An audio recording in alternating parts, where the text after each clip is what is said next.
At 7 o'clock p.m. on Tuesday, April 4th, 2023, I'd like to call the trustee meeting to order, please. If everyone would rise and stand for the invocation given this evening by Mr. Kellums. Heavenly Father, we invite you to preside over this meeting tonight. Give us a unity of spirit, Lord, even if we have different opinions. Help us to listen politely as others are talking, and help us to work as a whole rather than individuals. May your will be done here tonight, Father, as we work together on decisions for Sycamore Township. It's in your name we pray. Amen. Amen. Please remain standing for the Pledge of Allegiance. I pledge allegiance to the flag of the United States of America and to the republic for which it stands, one nation, under God, indivisible, with liberty and justice for all.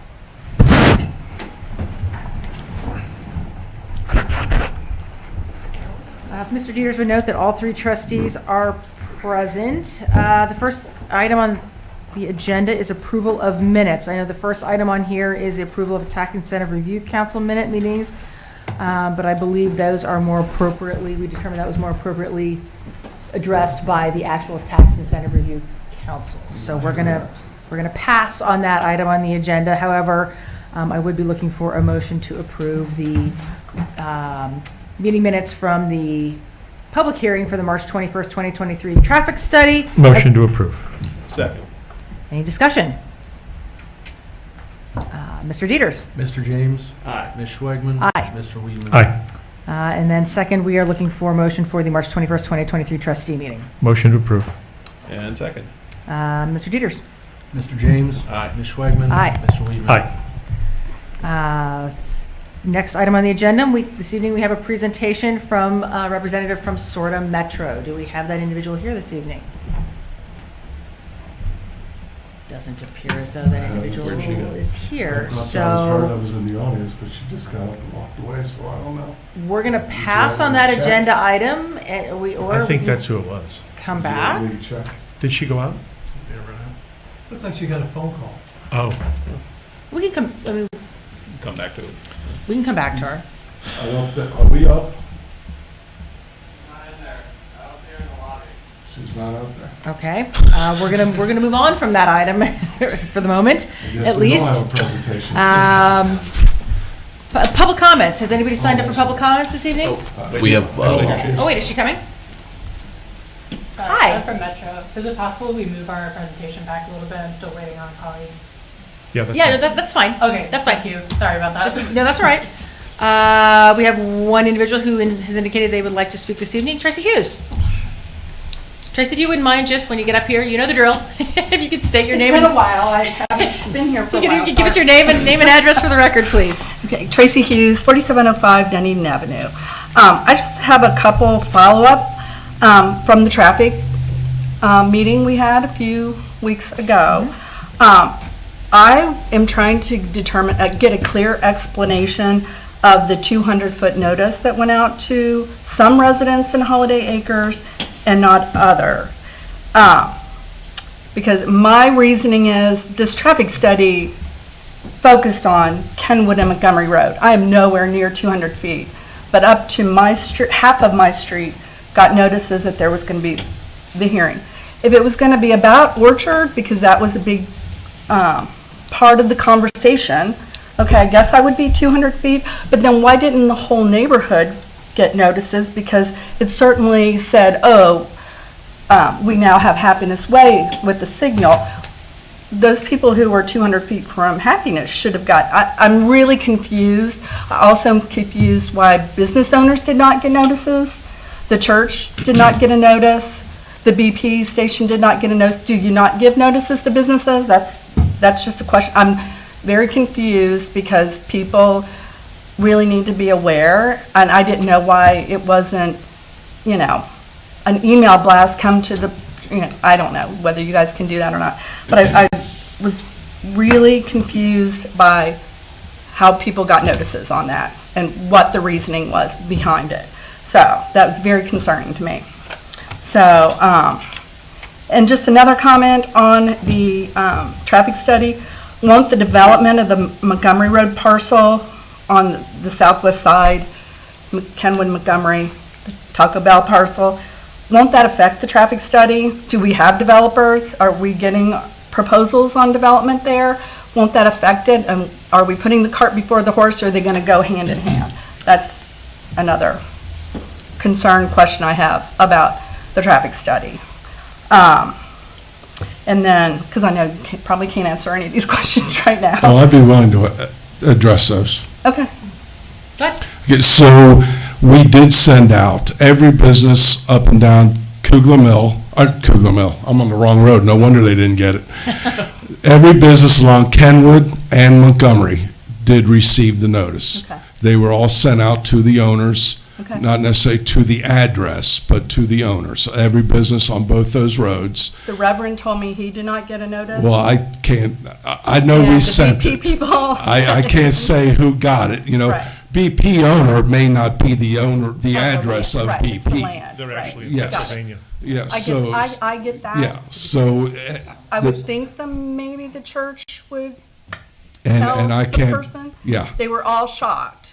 but they were sent out to every parcel, every business on both those roads.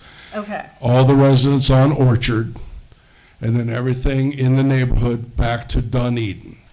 only half of Dunedin. Well, My neighbors across the street okay, did not. well, it was supposed to be all of Dunedin, from My- Dunedin Yeah, to Orchard. no, So, people across the street, because I copied mine and took it around the neighborhood. were any of the people on the other side of the street noticed? Or No. just, no? No, Okay. no, and I can, So they were supposed to be, but that was the dividing point. Because we could have, I guess looking back now, we should have sent it to all of them, but it was basically, you know, the people from Dunedin overall, we obviously use Orchard a lot. So that's why we sent it all the way to Dunedin, and it was supposed to be both sides of the street.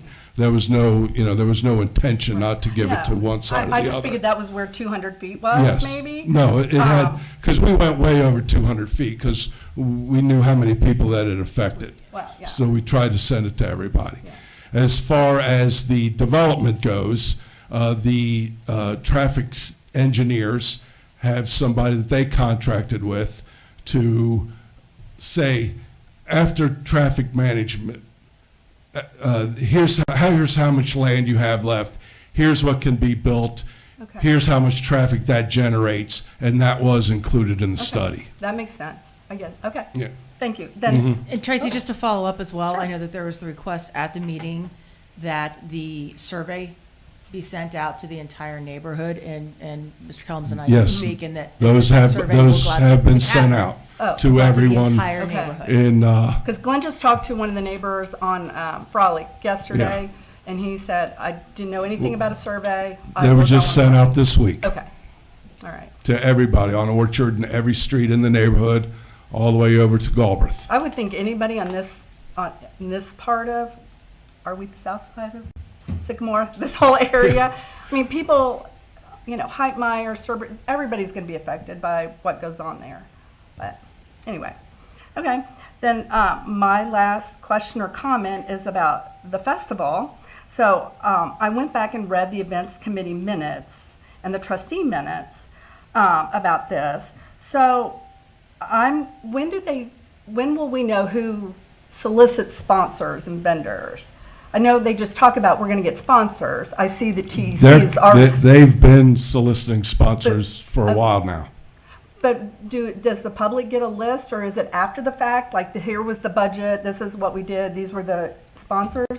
Is that public information? Who is Everything's solicited? public information, yes. But there's no, the only thing I saw was that TEC is a sponsor, but it was never, I never read it in any minutes, like, oh, we've contacted these, Yeah.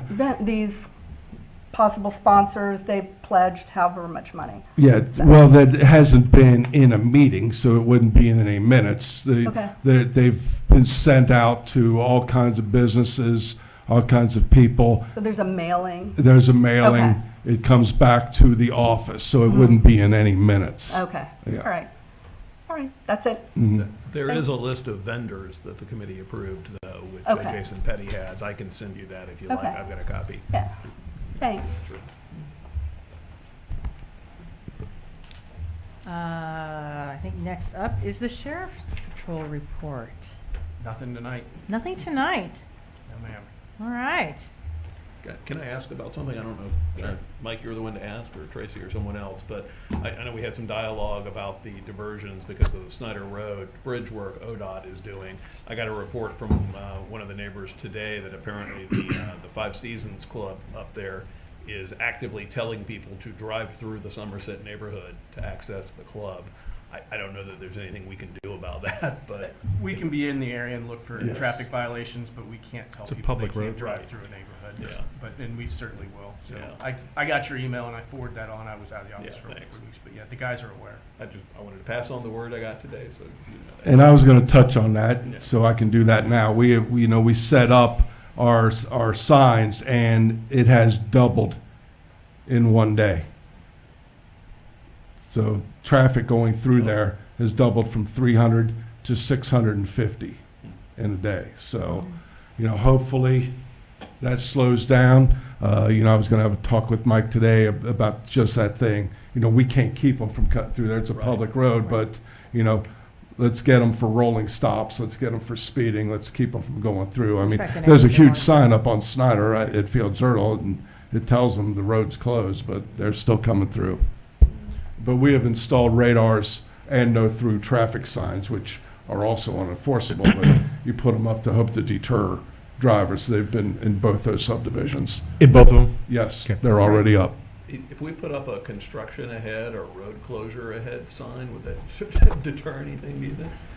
There's a big sign on Fields Erdel. There's a huge one. It says Yeah. I-71. Well, yeah. It really kind of baffled me. Snyder closed at I-71, but At I-71. that's what it says, yeah. Sign on Fields Erdel, right out in your Planet Fitness there. Interesting. So they got a number of signs up. Yeah. Well, I think anything we can do to make passers through on public roadways respectful of the neighborhoods, that would be great. So, thank you.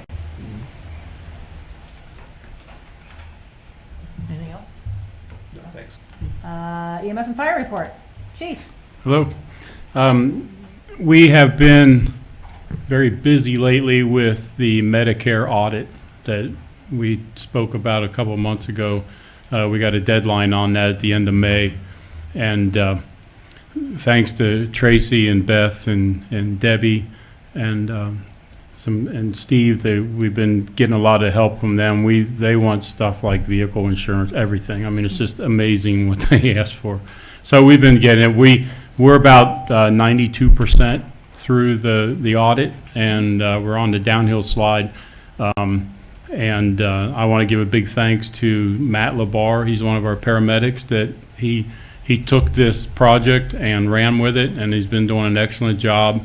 And between myself and him and Jeff Newman and the admin over here, we've been able to accomplish a lot. So it's going really well, and I believe we probably will have it done in the next couple days. That's great. And that Medicare audit is based on whether or not we receive Medicare funding. So it's very critical that we get that done. So that's all I got. Very good. Planning and zoning report. Chat. I do not have anything to report, but I do have two public nuisance resolutions. The first one is on 7198 Kenwood Road. It's a junk vehicle. The complaint initiated was anonymous. The date of complaint was February 1st of 23. Date of violation letter was February 2nd of 2023. The date of the last inspection was March 28th of 23. The owner is unresponsive. Mr. Clark's note is that no contact with the homeowner, and a junk vehicle with flat tires is still parked in the driveway. And here is the vehicle. It looks like a RAV4 that's parked in the driveway with flat tires. There were not any plates on that.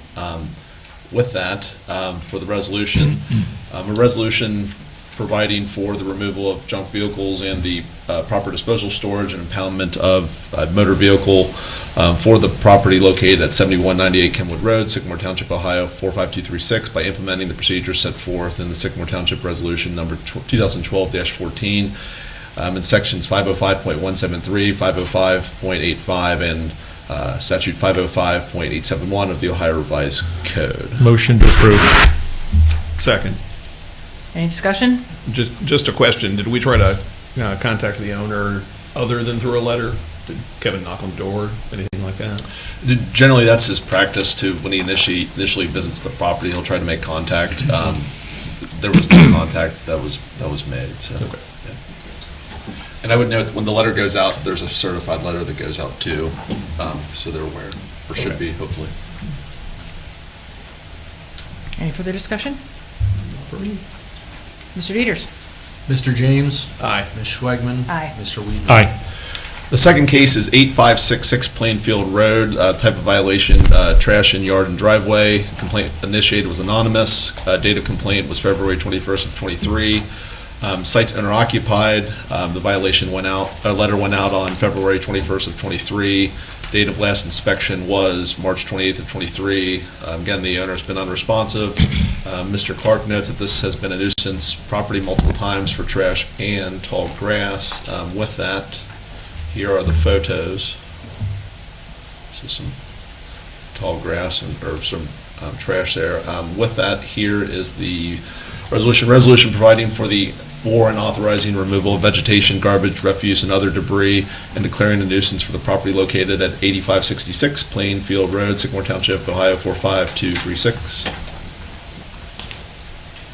Motion. I'll second the motion to approve the resolution. Any discussion?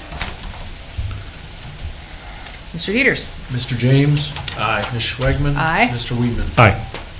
With that, that's all I have. Thank you.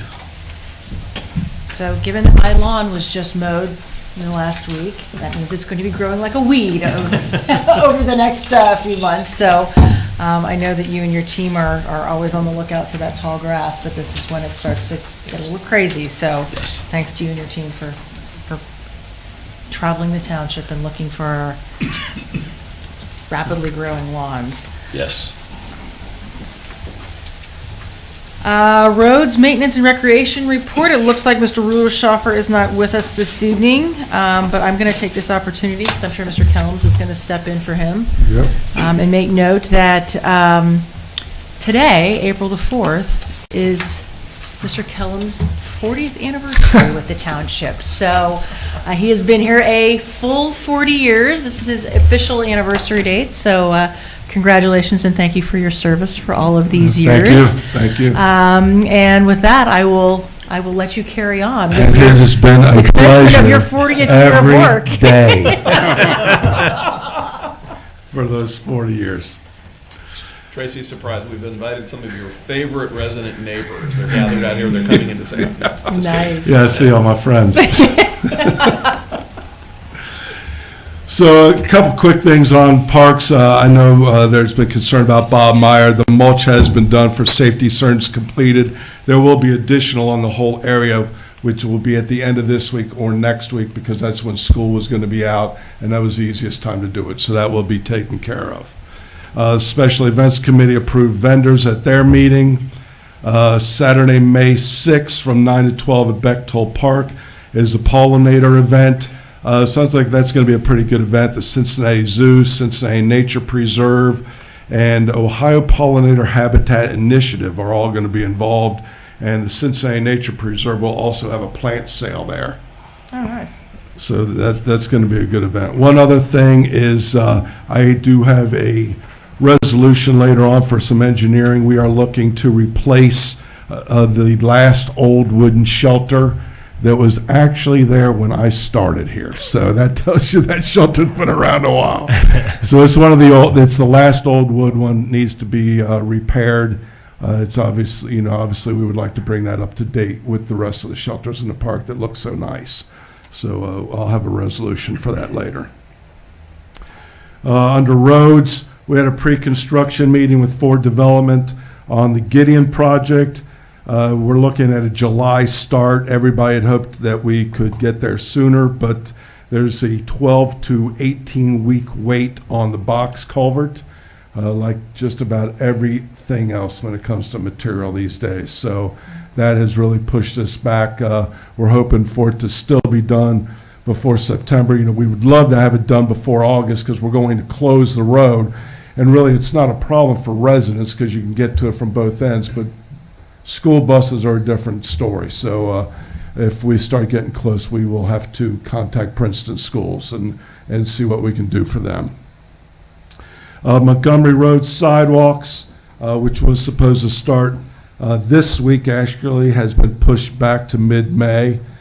So that's the sort of project on Montgomery Road from Ken Arbor to Stewart. So that start has been pushed back to mid-May. The only other thing I really have is I was going to talk about the traffic study, but we've already hit that, and that has been mailed out to all the residents in that area. Did we actually mail it to residents in the Aspire apartments also? We did not. Okay. Maybe we should put a sign up there that does concern them too. Put something on the door or something there if they'll let us do that. I'm sure we could get that done. We could probably get something over to their manager, and they can even disperse it through their internal, Yeah. their internal channels. That's probably the easiest way to. They probably have email addresses for everybody in there anyway. You could send Yeah, them I mean, they out. probably won't give them to us, but they'll Right. get it out. Because with that turnover, it's really hard to keep track of Yeah. who's in those units at any given moment. That's a good idea.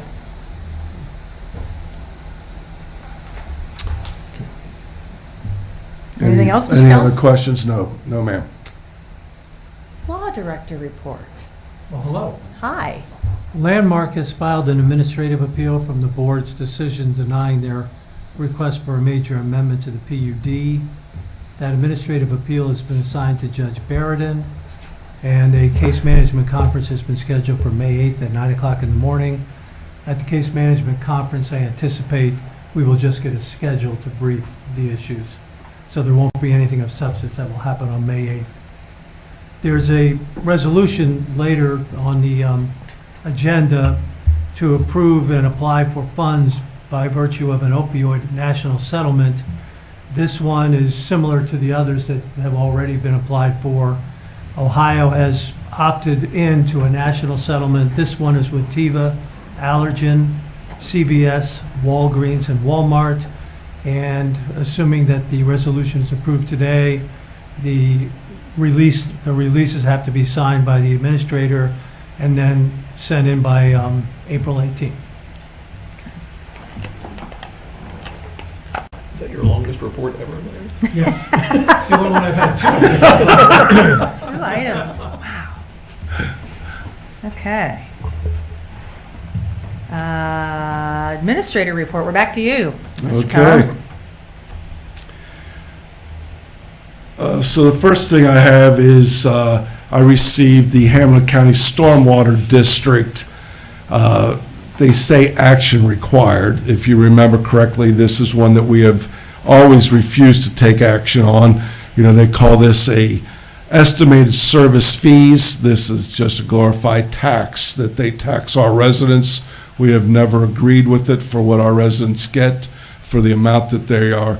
So estimated total for this 2024 service for township residents is $208,932. I would assume that you would not like to have me sign this and send it back, because I've always been against this. I would agree with that. I mean, there's no requirement for us to Right. do it, so, I mean, I don't know that we need to take a vote. I think if it's something administratively, you can opt to reject. I mean, Thank you. Would you email them back and let them know that on the other hand? I would be more than happy to. Last year, I kept getting emails from them asking for it over and over, and I got another one today, so. okay.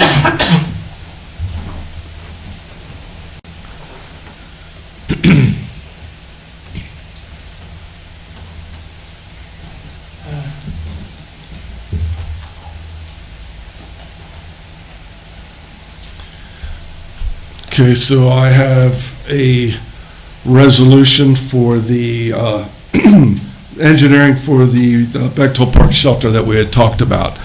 So resolution authorizing contract with Branstetter Carroll Incorporated for engineering, design, bidding, and construction administration for a Bechtold Park shelter and dispensing with a second reading. Motion to approve. Second. Any discussion? This is for a total of $12,000. So this is not something we're required to bid out, correct? Absolutely not. That is correct. Mr. Dieters? Mr. James? Aye. Ms. Schwegman? Aye. Mr. Weedman? Aye.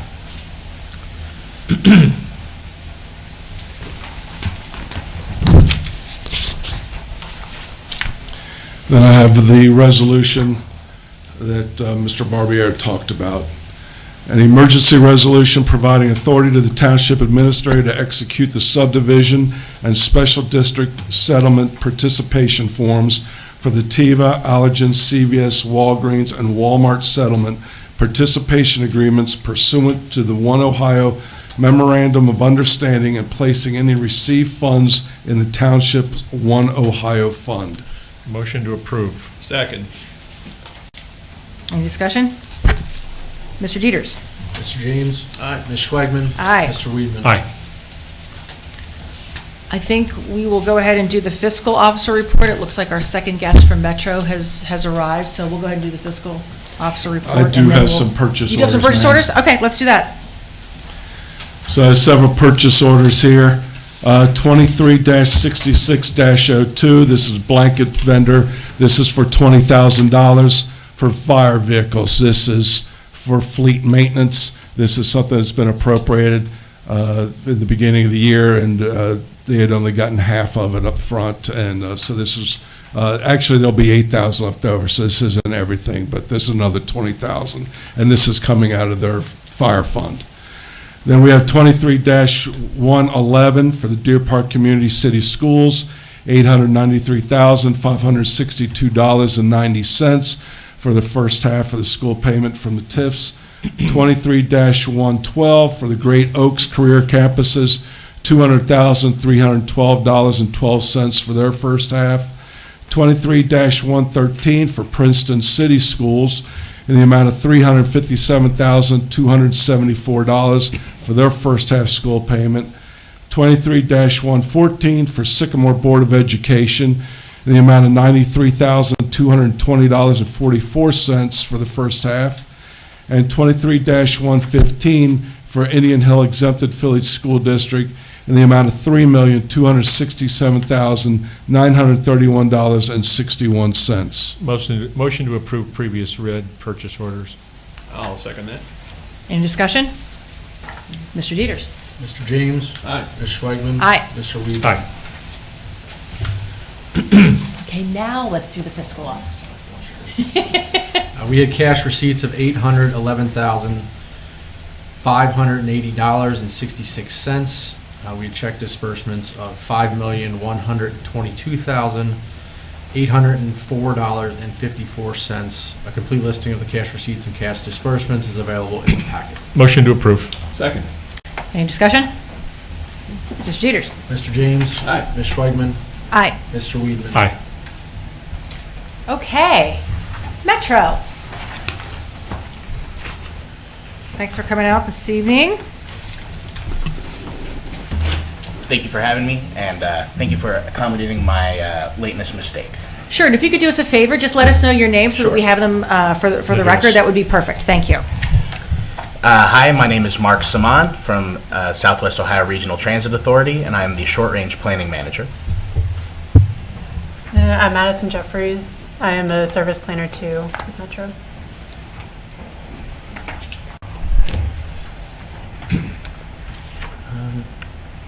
Mr. Collins, was there a presentation sent to you by chance? So, Nope, no problem. I understand that you all wanted to talk about the proposed enhanced transit service, enhanced corridor service along Montgomery Road, and we're here to give an update on the bus rapid transit project and as it relates to your small exclave on Reading Road as well.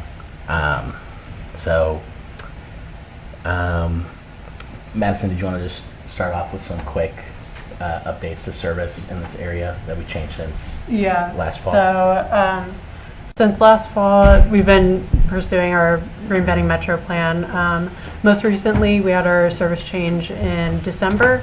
So with that, we had multiple new routes, including the Route 5, which goes through this area, which, as a note, will not be running on Plainfield.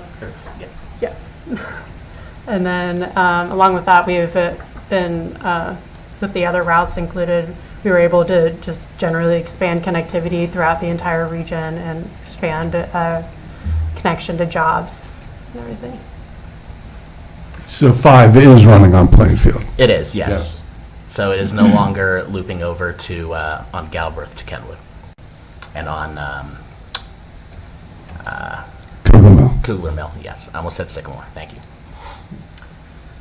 All right, so since I've last been here, Metro has chosen its 2 alignments for the bus rapid transit project in Hamilton County. Those 2 corridors were the Reading Road corridor as well as the Hamilton corridor, 2 kind of central northeast, northwest corridors, also connecting downtown and uptown area with that service.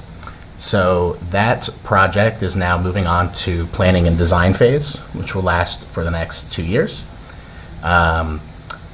Primarily the routing of the Reading Road bus rapid transit runs through the city of Cincinnati, but as it nears the ending station in Roselawn near Galbraith, your land over there is adjacent to that as well. So be looking forward to involving you in those plans with that end of line stop if you so choose. That's the Reading Road corridor. As for our other 2 corridors, Glenway Avenue on the west side and Montgomery Road running through Sycamore Township, those were not selected in this round of bus rapid transit projects. Our plan is to do, we're calling enhanced corridor service. So enhanced corridor service throughout the whole corridor, so including within the city of Cincinnati, Deer Park and Silverton and out, looking at how, what is the best possible routes that we can offer to connect where people are actually coming from and going to in the northeastern part of Hamilton County, as well as improvements to bus stops throughout the corridor as well. And that is basically the preliminary high-level overview on that. So how do you go about, I'm going to stop you for just a second. How do you go about determining that? What's your process for determining where people are coming and where people are going to? And, Sure. And what's that process look like? So we use travel origin destination data. So we have 2 sources basically. We have from our own ridership and from our own surveys of our riders of destinations they would like to go to. And on the other hand, we utilize a regional travel model through OKI for looking at traffic patterns throughout and then assessing based on which regions people are originating from. OKI traffic patterns, vehicular traffic patterns? What is that OKI survey that you use? So it's all of there. So that it's car, transit, walking that we use. Okay. Carry on. Sorry. Nope. So when it comes to our improvements or our bus stops, we were prioritizing our most highly used bus stops. In Sycamore Township, the highest used bus stop is the Kenwood Mall stop, which is on Montgomery Road near Kenwood, in front of the Nordstrom entrance there. So currently at that stop, there are a couple of pretty basic benches arranged in a semicircle where folks are waiting for their bus, typically Route 4, which is the Montgomery local bus, or the Metro Plus on weekdays, which is the limited stop version that makes significantly fewer stops on its way to the hospitals, UC, and downtown. Beyond that, outside of Sycamore Township, or on this routing of Montgomery Road, most of our highest ridership stops are not in Sycamore Township, but that is our most heavily used stop right there. We had a traffic study that's been underway for a while. I don't know if you came in while we were discussing some of that again earlier, but one of the points that came out of the public discussion from that at a meeting we had last time around here a few weeks ago was that maybe the placement of some of the metro stations or stops around the mall aren't really optimal for traffic flow. Is the location of those stops something that Metro will also be looking at as part of this? Absolutely. That may be helpful to work in conjunction with the traffic study we've gotten on that. Maybe our administrator can share that. Oh, absolutely. Before we would make any kind of capital investment in our stops, we're going to make sure that that is exactly where it needs to go, because we don't want to spend a lot of money and then have to move it as well. And so when you say you're going to make sure and you're going to make capital investments, what role does the community have in deciding that? Sure. So it's your right of way, and on the other end of the right of way, it's private property. So obviously, we cannot just do whatever we want. So anything that we would do would have to be permitted through Hamilton County or your township. Or ODOT. Or ODOT, yeah, as well as ODOT. So Mark, when you say you want to update the bus stops, I mean, I've seen a lot of your literature, and it's got bus stops, and they got digital signs and glass enclosures. I mean, is that what you're talking about doing? I mean, we talked last year about how limited the right-of-way there is, and there's not room to do a bunch of stuff, plus the fact that we are really not in favor of any kind of digital signage. Sure. So any of our signage would have to comply with your regulations anyway. So that would take care of that, if you're not in favor of it. Additionally, just in case this comes up, we do not advertise on our shelters in the public right-of-way that are on state routes outside of the city of Cincinnati. There's this carve-out for the city of Cincinnati, but other than that, we do not do that. So, as you brought up, the right-of-way. So we run into this all over Hamilton County. If there's simply not enough right-of-way to put in a more substantial stop, whether it's benches or shelters or what have you, then we can't do it unless we get the right-of-way. And my assumption is Kenwood Mall would not That's a pretty good assumption, I'd be in say. favor of doing anything with that. So the reality is what's going to go there is what A is going to fit, B what is permitted, and C, at the end of the day, we're going to base it on the ridership, because we want to prioritize our resources in the stops where we can affect most people, basically. Mark, let me ask you a question. Sure. You mentioned ridership, so let's talk about ridership. I thought you were going to bring us some ridership numbers tonight. Apparently, that's not the case. I know, but we can speak on it, and I can send ridership data from different routes or bus stops within your community. Yeah, I mean, if you want to make a note of 2, 3X, 4, 5, Metro Plus, and 67. And I'd like to talk to you specifically at this time about 67. Sure. So that goes through the north part of Sycamore Township along Kemper Road. Kemper Road, yes. And they're probably 2 an hour, pretty close to that, I'm thinking. I think they're scheduled for about every 35 minutes. Yeah, and I have noticed in all that time, I've never seen one single person on that bus. Never. And so it goes back to the question that Tracy had asked about what's the criteria you use for deciding that these routes are a good idea to run diesel buses all day on when there's nobody on them? Sure. So Route 67, which is the Kemper Road crosstown, which starts at Fields Erdel in Sims Township and ends in Forest Park on the western edge. So that route originally was an express route that came from downtown Cincinnati, one trip in the morning, one trip in the afternoon. And it circled throughout Sharonville, Mosteller Road, getting a little bit east on Kemper, but not quite where it goes now, not quite as east as where it goes now, before heading over to Springdale. So that route was in our Reinventing Metro plan, considered for an upgrade to an all-day crosstown local route to connect east and west on Kemper Road. So it launched in December 4th, I believe, so we're coming up on 5 months of its operations. So typically when we assess a route's ridership, we look at it at a 6 to 12 months basis before we make a decision about where our resources really need to be. So we do monitor the ridership on that route. Most of the ridership is on the western portion of it, kind of from Blue Ash on west. And as we collect more data and we look at where we need to redeploy our resources as we, continue expanding with the passage of our levy, we would really not want to have buses that are empty for a significant amount of time. Now, as we enter the summer months, we'll see typically ridership is higher in the summer, but all of our buses are equipped with passenger counters, and so they are tracking live the load on every bus. So we do have that data. Yeah, we'd like to see that for 2, 3X, 4, 5, Metro Plus, and 67. Sure, we can get that for you. That would be helpful. The other thing is, I last night at about, I want to say 8:15, 8:30, at the intersection of I-71 on the eastern side of I-71 in front of the Arby's. We had a bus pull over.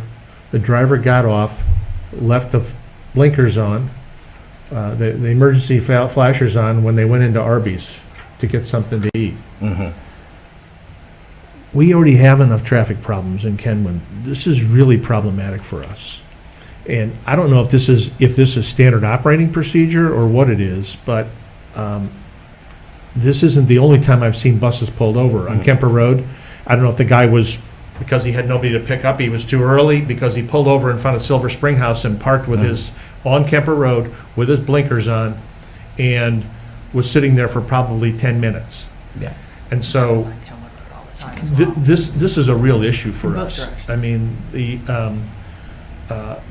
fact that these buses will pull over. The other thing that Mr. James had suggested was that we need to look closer at some of these locations of your bus stops. We have one particular just north, in front of Nordstrom, just north of Montgomery on Kenwood Road. Every time that bus pulls in, and that's a well-traveled route for buses. Every time that bus stops there, they block traffic all the way through the Montgomery intersection, which means we've now turned a 2-lane road northbound into a 1-lane road. That is really problematic for us, and it happens at peak times. I mean, 5:15 in the afternoon. The Metro Plus route is We're turning that tough. into a 1-lane road. Okay. And we need to figure out how to fix that problem. So I'm just giving you a few examples of things that we've seen. I would appreciate you getting the ridership numbers back to Tracy so that we can take a look at those as well. I think if you take anything back with you this evening, I think, to Mr. James' point, we've had a newly minted traffic study that tells us that congestion down in the Kenwood area is exceptionally difficult. It's flashing red to us during a lot of periods during the day.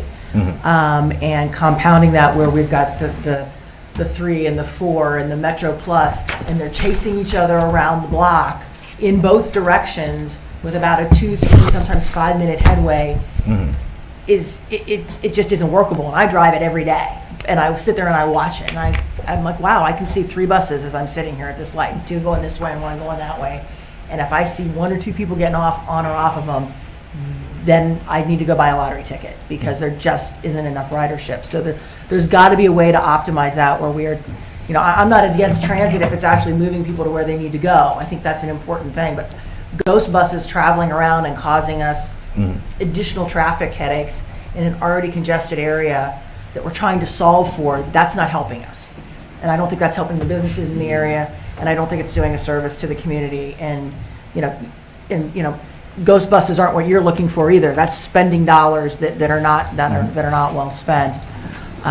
So I think we would definitely like to see the ridership numbers for all of those routes so that we can understand as a community what that looks like. Because again, I don't think any of us are against transit that actually is putting people where they need to go. But ghost buses just clogging up our roadways is not something I don't think any one of us are in favor of. So and so we would rather be a partner with you in trying to solve it than it continuing the way it's continuing.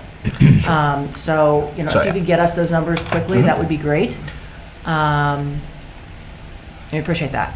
Yeah, we can send you ridership by stop, basically. That'd be great. That would be great. One other concern about that too, the smaller buses that come back in the neighborhoods for on-demand service and other things. Yes. I'll mention this because this came up in our traffic study meeting. In the neighborhood off of Orchard back there, just west of Kenwood Road, neighborhoods back there, Tracy Hughes lives on Dunedin back there. There's a resident who's noted several times your small bus zipping through the neighborhood rapidly, going through stop signs and other things. She's been very vocal about bringing it to our attention. We're not bringing it to yours if you could pass that on.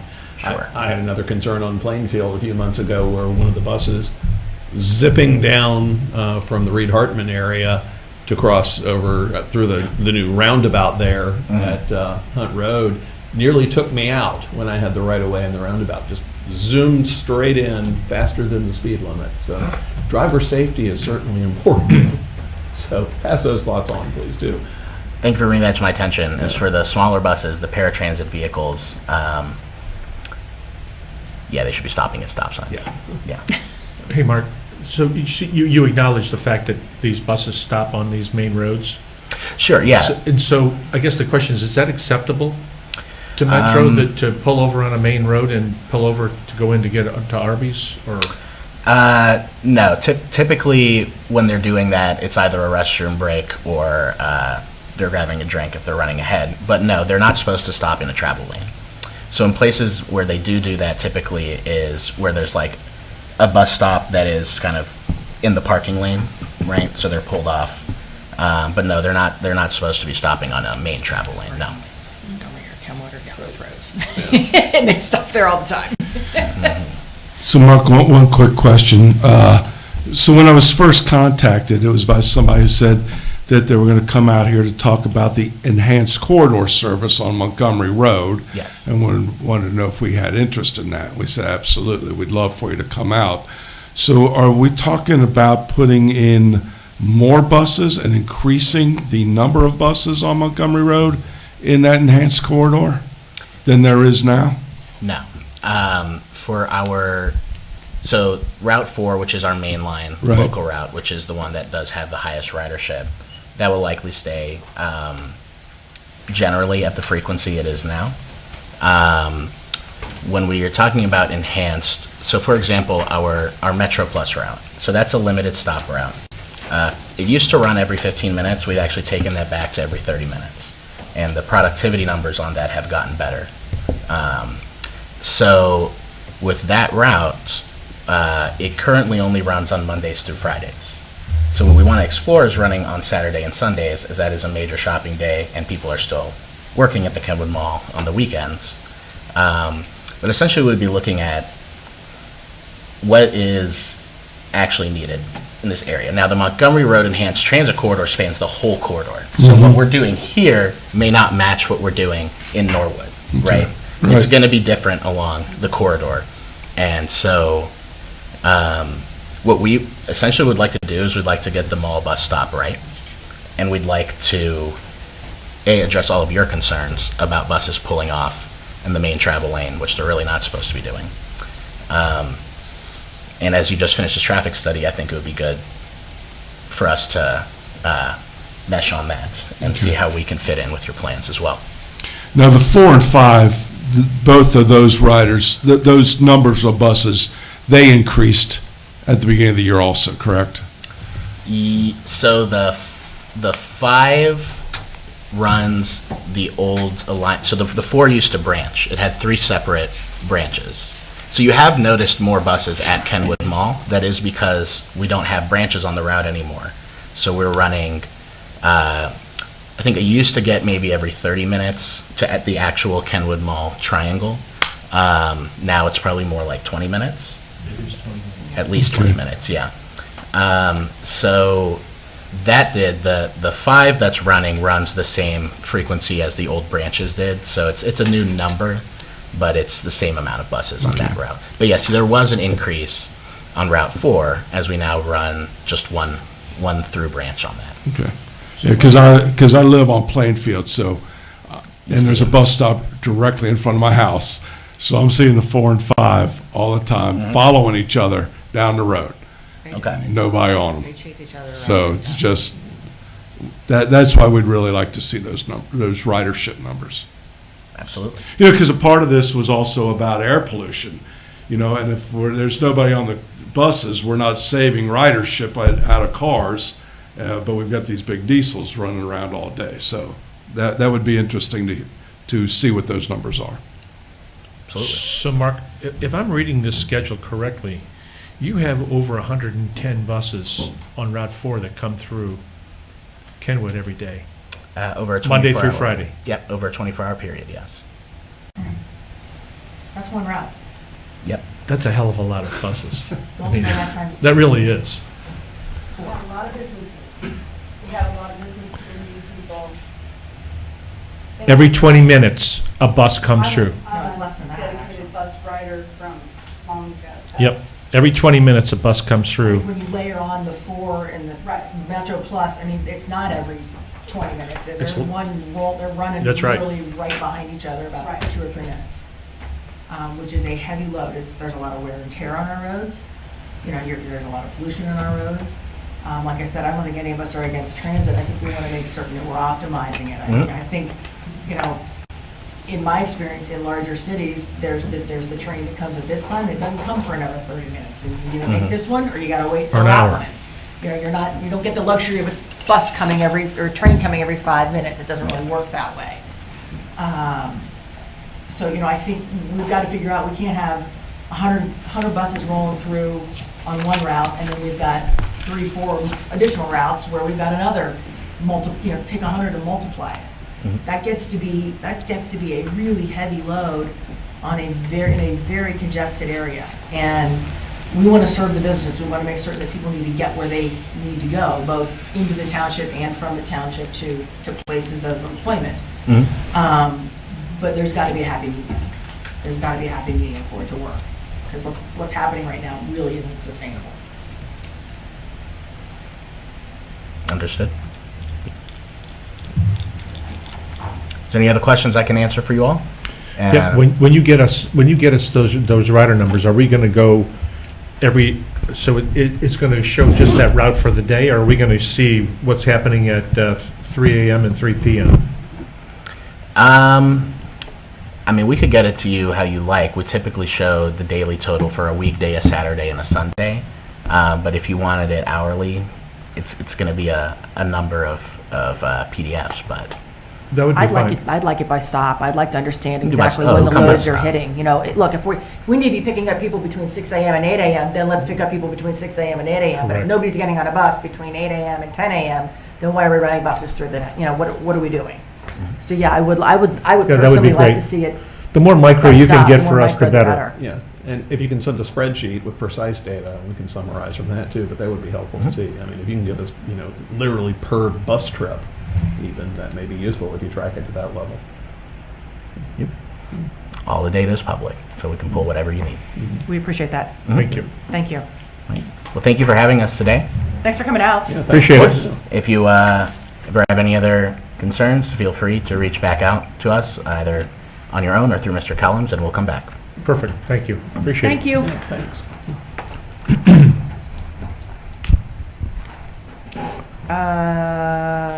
Let me see where we are here on Trustee- our agenda. trustee Trustee comments. comments.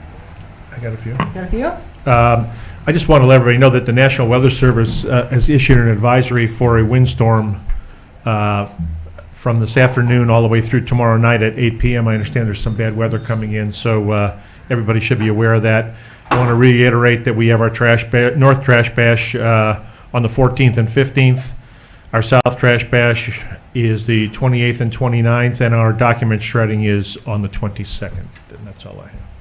And that's for residents only.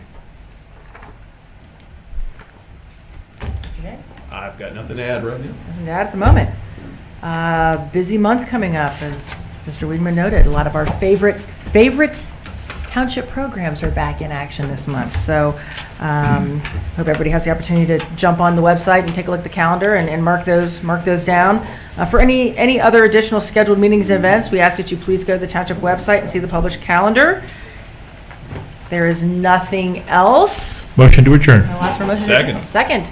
All in favor? Aye. Aye. Meeting is adjourned at, what time do we have? 7:54. 7:54. Thank you all.